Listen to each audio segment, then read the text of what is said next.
let's define what is ratio.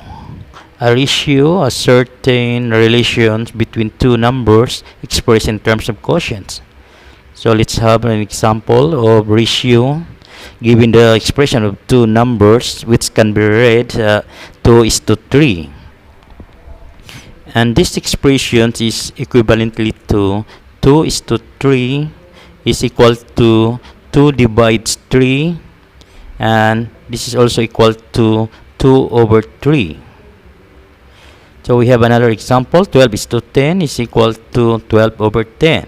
So let's factor 12, that is 2 times 6, and 10 is 2 times 5.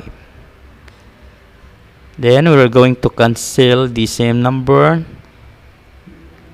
Then we have this 6/5, and this 6/5 can be written as 6:5. This is what we call the proportions of two ratios.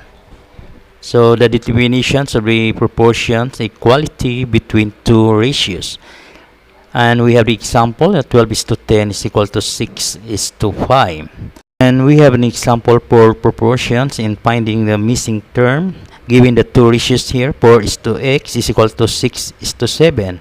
Let's find the unknown value here, the x. To find the x, then we can rewrite this as 42/x is equal to 6/7. Then we're going to use the cross multiplications. 6 times x, that is 6x, and 42 times 7, and this is equivalently to 294, and divide both sides by 6.